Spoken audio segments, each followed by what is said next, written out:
से वाकिफ वो सच भी नहीं जिसकी बात होती है, और शरणार्थियों का जीवन उतना आसान भी नहीं जितना अखबारों और समाचारों में बात होती है। आज की इस वीडियो में हम आपको बताएंगे बांग्लादेश के उन शरणार्थियों के बारे में जो बांग्लादेश छोड़कर दूसरे देश में शरण ले रहे हैं। आखिर क्या वजह है कि उन्हें अपने देश को छोड़कर दूसरे देश में जाना पड़ रहा है? आखिर कौन देश की ऐसी सरकार है जो उन्हें अपनाने के लिए तैयार है? उनकी आर्थिक स्थिति इतने शरणार्थियों को बसाने के लिए तैयार है? इसके बारे में हम आपको विस्तार से बताएंगे। आप हमारे साथ अंत तक बने रहे। दोस्तों, अगर वीडियो अच्छी लगे तो वीडियो को लाइक करें, चैनल सब्सक्राइब कर ले और वीडियो ज़्यादा लोगों को शेयर करें ताकि उन्हें भी ये जानकारी मिल सके। आप इस चैनल को सब्सक्राइब इसलिए भी कर ले क्योंकि आपको इस पे बहुत इंफॉर्मेटिव वीडियो मिलेगी जिससे आपके नॉलेज में बढ़ावा होगा। आइए जानते हैं रोहिंग्या शरणार्थियों के बारे में। पिछले महीने रोहिंग्या शरणार्थी से भरी हुई एक बोट इंडोनेशिया में पलट जाती है। हादसे में 70 लोग समुद्र में समा जाते हैं। यह अकेली घटना नहीं है। म्यांमार से खदेड़े गए रोहिंग्या अब बांग्लादेश छोड़कर दूसरे देश में शरण ले रहे हैं। आखिर कौन ऐसा देश है जो उन्हें ठिकाना दे रहा है? वहां की सरकारें इन शरणार्थियों को अपनाने के लिए कैसे तैयार है? पिछले महीने ही भारत ने अपने यहाँ अवैध तौर पर बसे रोहिंग्या मुसलमानों को वापस म्यांमार डिपोर्ट करना शुरू कर दिया। सेंटर ने साफ कहा कि बिना कागजात के चुपके से भीतर आए लोगों का देश में रहना खतरनाक साबित हो सकता है, इसलिए उन्हें वापस भेजना ही होगा। भारत के अलावा बांग्लादेश में भी रोहिंग्या समुदाय में अफरा तफरी मची हुई है।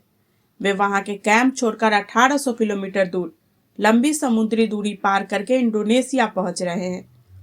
हालात ये है कि इंडोनेशियाई पुलिस और मछुआरे तक सुमात्रा द्वीप के चारों ओर पेट्रोलिंग में जुट गए हैं ताकि रोहिंग्या को रोका जा सके।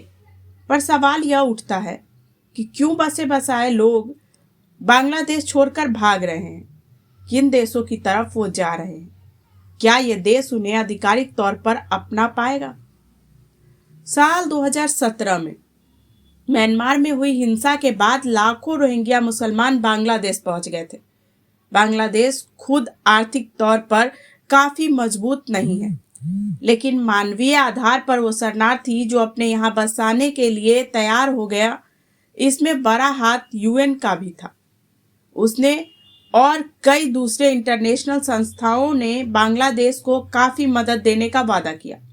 यूएन ने ज्वाइंट रिस्पॉन्स प्लान लॉन्च किया जिसके बारे में दावा किया जाता है कि संस्थानों ने रोहिंग्या मुसलमानों की मदद के लिए $943 मिलियन की रकम जमा की। इसमें उनके लिए शेल्टर, खाना, पानी और हेल्थ केयर जैसी बेसिक सुविधाएं भी शामिल की गई। बांग्लादेश के दक्षिण पूर्वी तट क्रॉक्स बाजार में शरणार्थियों को बसाया गया। फिलहाल यहाँ 1.25 लाख से ज़्यादा शेल्टर बने हुए हैं जहाँ 10 लाख से ज़्यादा शरणार्थी रहते हैं। कॉक्स बाजार को दुनिया का सबसे बड़ा रिफ्यूजी कैंप कहा जाता है, लेकिन रोहिंग्या को शिकायत है कि कैंपों में रहने, खाने या बसाहट के अच्छे इंतजाम नहीं हैं। उन्हें कैंपों के भीतर रहने को कहा जाता है, बाहर निकलने पर मारपीट होती है उनके साथ। कैंप में रहने वाले का आरोप है कि उन्हें ना तो स्कूलों में एडमिशन मिलता है, ना ही बंगाली भाषा सीखने दी जाती है। स्थानीय लोगों को इसी बात का डर है कि बांग्ला सीखकर वे आम लोगों के बीच घुल मिल जाएंगे। और रोहिंग्या मुस्लिम कई भाषाएं बोलते हैं जिनमें रोहिंग्या, बार्मीज, रखाइन ऐसी भाषाएं शामिल है। मानवाधिकारों पर काम कर रही संस्था ह्यूमन राइट्स वॉच का ये भी कहना है कि मुस्लिम चरमपंथी और क्रिमिनल्स इन कैंपों को टारगेट कर रहे हैं। खुद बांग्लादेश सरकार भी ज्यादा आबादी का हवाला देकर शरणार्थियों को भाषण 4 द्वीप पर भेज रही है। यह द्वीप एक निर्जन द्वीप है जहां जब तब तूफान आते रहती है। कुल मिलाकर म्यांमार जैसे हिंसक तो नहीं, लेकिन कुछ बढ़िया हाल भी रोहिंग्या का बांग्लादेश में नहीं है, और यही वजह है कि कैंप छोड़कर लोग भाग रहे हैं। यहाँ से वो इंडोनेशिया और मलेशिया जैसे देशों को नया ठिकाना बना रहे हैं। इनकी यात्रा मानसून के बाद शुरू होती है, जब समुद्र में तूफान का डर कुछ कम हो जाए बांग्लादेश से छोटी बड़ी बोट्स इन देशों की तरफ निकलने लगती है। अकेले नवंबर 2023 में इंडोनेशिया के सुमात्रा की तरफ दर्जनों नावें गई। इनमें से 2 मामले ऐसे भी थे जब किनारे बसे गांव वालों ने लोगों को नीचे ही नहीं उतरने दिया, बल्कि निगरानी करते रहे कि बोट वापस समुद्र में लौट जाए। बीबीसी इंडोनेशिया ने इस घटना की तस्वीरें भी ली थी। वहां के अचेक प्रांत में लगातार रोहिंग्याओं के खिलाफ प्रोटेस्ट हो रहे थे। स्थानीय लोग डरे हुए हैं कि रोहिंग्याओं की आबादी उनके लिए मुसीबत ला सकती है। वहां की सरकार भी रोहिंग्याओं पर खास नरमी नहीं दिखा रही। साल पहले वहां की कोर्ट ने 3 मछुआरों को सजा सुनाई थी। उन पर आरोप था कि वे रोहिंग्याओं की स्मगलिंग कर रहे हैं। इधर लोकल लोग का तर्क था कि मछुआरों ने केवल डूबती हुई बोट से लोगों को बचाकर किनारे पहुंचाया था। ऐसी घटनाओं के बाद से स्थानीय लोग रोहिंग्या से बचने लगे हैं। शरणार्थी ना आ सके, इसके लिए पुलिस, नेवी और national search and rescue agency ने ज्वाइंट ऑपरेशन लॉन्च किया है। इसमें कोस्टल इलाके में रहते लोग भी सुरक्षा दलों की मदद कर रहे हैं। सरकारी नीति भी यहाँ रोहिंग्याओं के पक्ष में नहीं जा रही है।